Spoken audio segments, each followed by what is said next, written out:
विष्णु भगवान की जय। गणों ने कहा, विष्णुदास एक दिन भोजन तैयार करके भक्ति में तत्लीन था कि कोई उसका भोजन चुरा कर ले गया। लेकिन सायंकाल यानी शाम के समय की आराधना हो सके और व्रत भी भंग न हो, इसलिए उसने उस दिन दोबारा भोजन तैयार नहीं किया। तो यहाँ पर नारद जी कहते हैं कि हे राजन, इस तरह लगातार 7 दिन तक कोई दूसरा भोजन चुराता रहा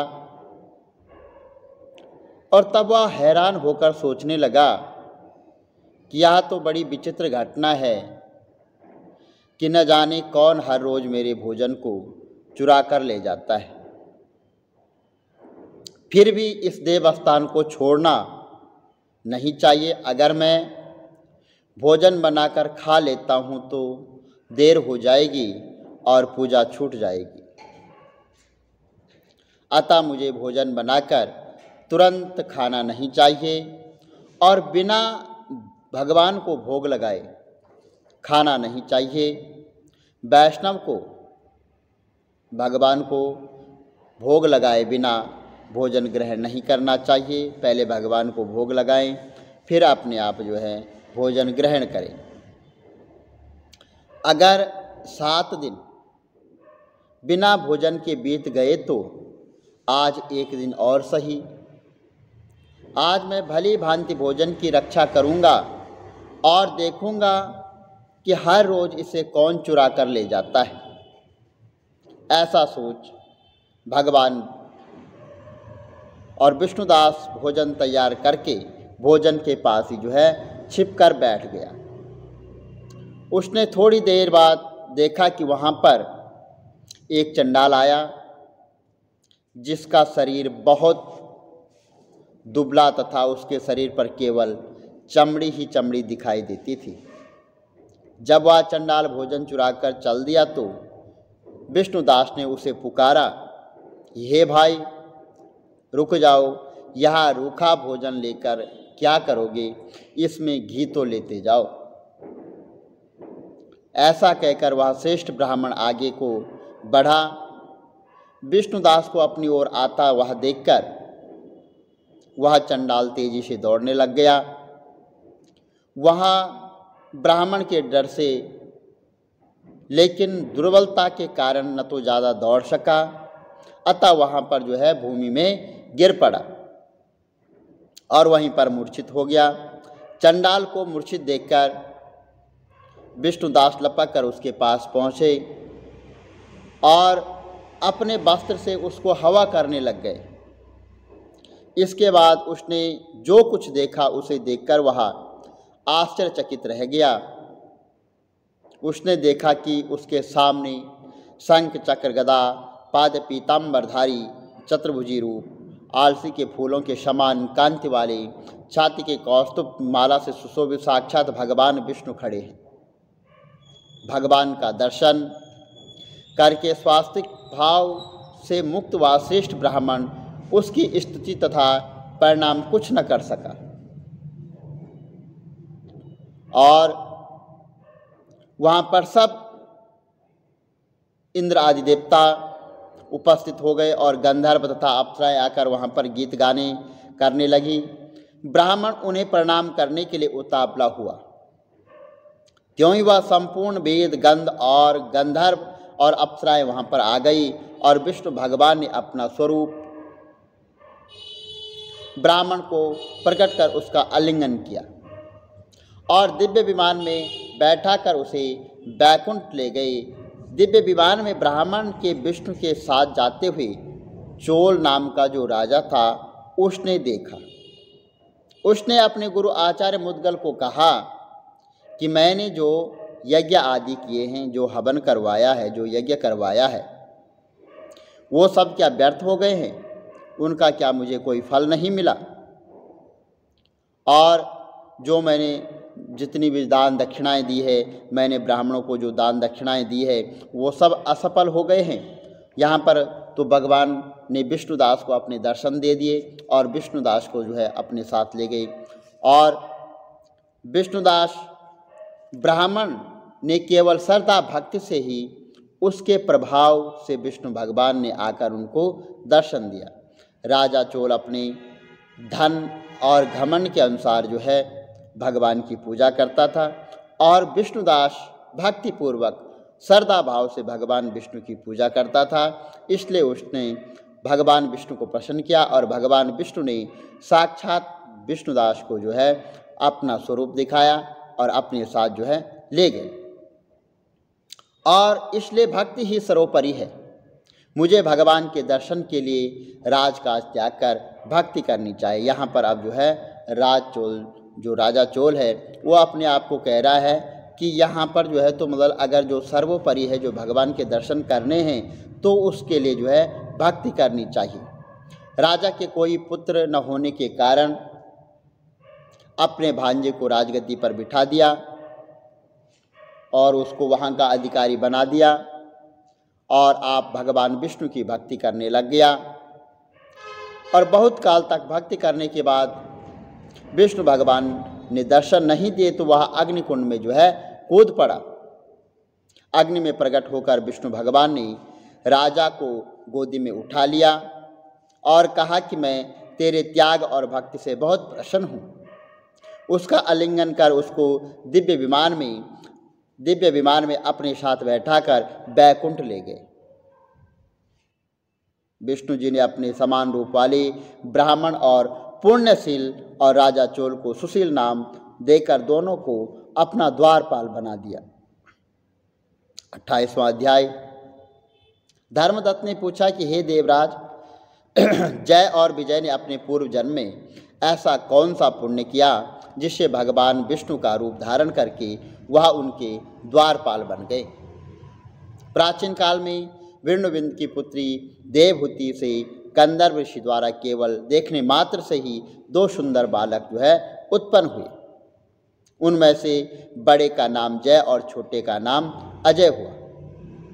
और बाद में देवहूति के गर्भ से कपिल देव जी भी हुए और जय और अजय दोनों ही भगवान विष्णु के बड़े भक्त और धर्मात्मा थे।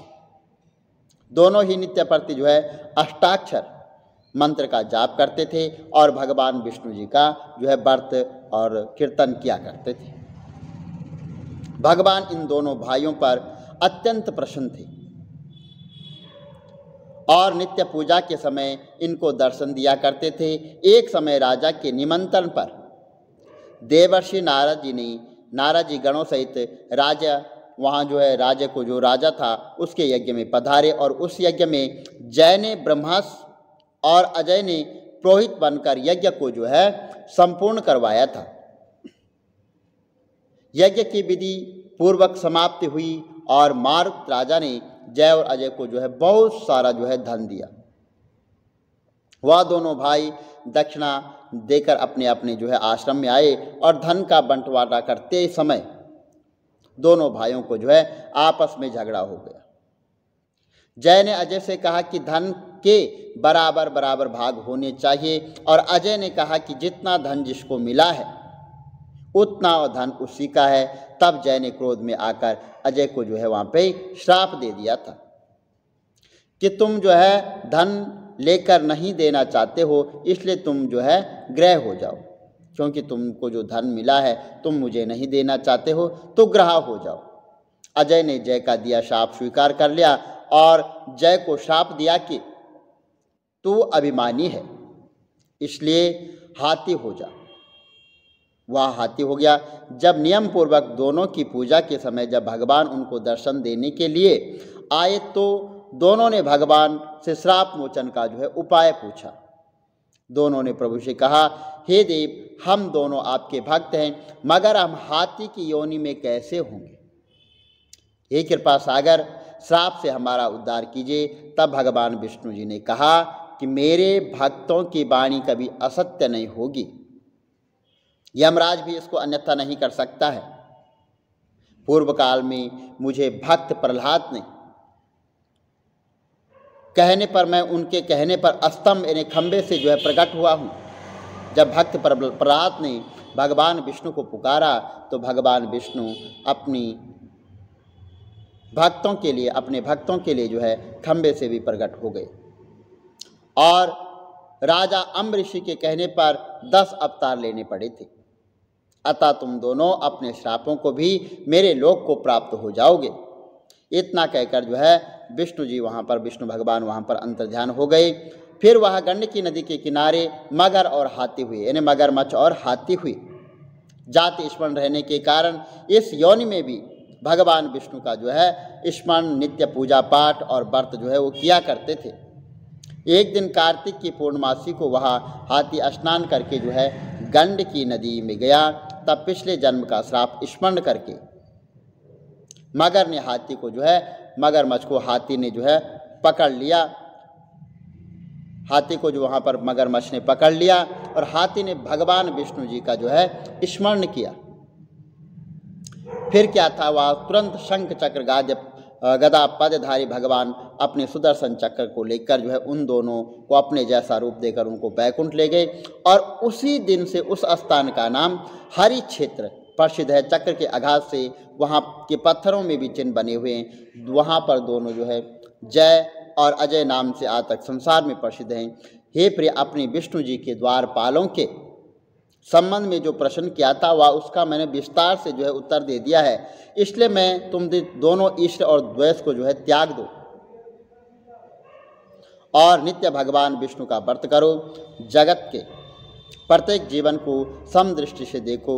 तुल्य मकर और मेघ की संक्रांति में नित्य जो है प्रातः स्नान किया करो और तुलसी वन की रक्षा किया करो और एकादशी का व्रत किया करो। गौ ब्राह्मणों की सेवा किया करो और इनके रक्षा के लिए, गौ ब्राह्मण की रक्षा के लिए हर समय जो है तत्पर रहो। और व्रत करने वालों और मसूर की दाल और बैंगन के शाक को कदापि जो है प्रयोग में नहीं लाना चाहिए। धर्मदत्त, ऐसा करने पर तुम शरीर त्याग कर हम लोगों के समान गति पाओगे। तो यहाँ पर भगवान विष्णु को प्रसन्न करने के लिए व्रत के समान फल देने वाले तीर्थ और दान और यज्ञ दूसरा कोई यज्ञ नहीं है। हे विप्र, तुम धन्य हो क्योंकि तुमने भगवान विष्णु को जो है प्रसन्न करने वाला व्रत किया है, जिसका आधा फल तुमने कलह को दिया है। इसके बाद हम कलह को बैकुंठ में ले जा रहे हैं। तब नारद जी ने कहा कि हे राजन, इस प्रकार धर्मदत्त जो है भगवान विष्णु भक्ति का उपदेश देकर कलह को साथ लेकर और विष्णु के पार्षद बैकुंठ को चले गए। और धर्मदत्त भी उनके आदेश अनुसार जो है विष्णु भगवान के व्रत में तत्पर हो गया। जब उसका देहांत हुआ तो उसकी स्त्रियों के साथ भगवान विष्णु लोक को गए। और हे राजन, जो कोई भी प्राचीन काल में इस इतिहास को सुनता है, सुनाता है और वह अंत में विष्णु लोक को प्राप्त होता है। बोलो विष्णु भगवान की जय। कार्तिक महात्म की जय। तुलसी माता की जय।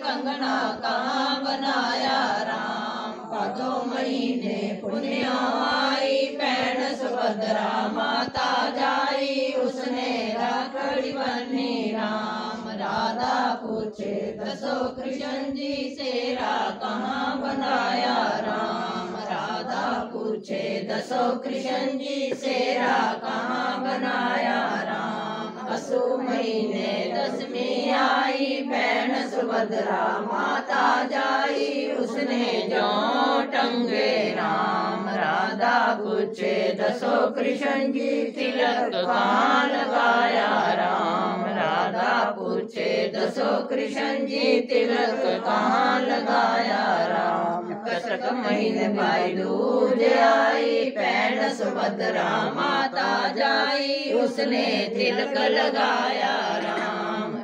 मंगल आरती मंगलाचार मंगल मुखी दर्शन दे दो मंगल गावे 84 यशोदा रानी गोद खिलावे सालग्राम अंतर दीजो चावल दीजो जो कोई आरती करे कराए बसे वैकुंठ परम पद पावे मात पिता दी सेवा करिए गुरु अपने दी आज्ञा लइए चंद्र सूरज तेनु पानी दइए उठ मारे यशोदा करो रसोई ये बेला भोजन दी होई कच्चा दूध बहुत मठियाई खाओ मेरे कृष्ण जी होए सहाई मंगल आरती मंगलाचार मंगलम की दर्शन दे लोग मंगल गावे 84 लोग मंगल गावे यशोदा रानी गोद खिलावे सालग्राम अंतन दीजो चावल दीजो जो कोई आरती करे कराए बसे वैकुंठ परम पद पावे मात पिता दी सेवा करी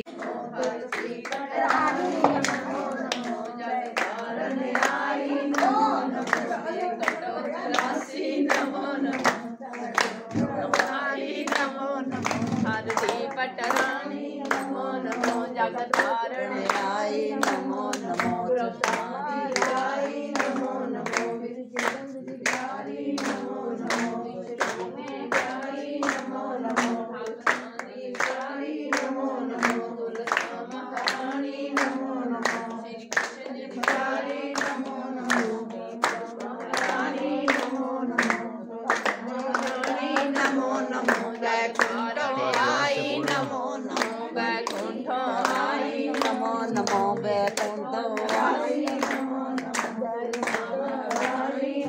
नमो जोर से बोलो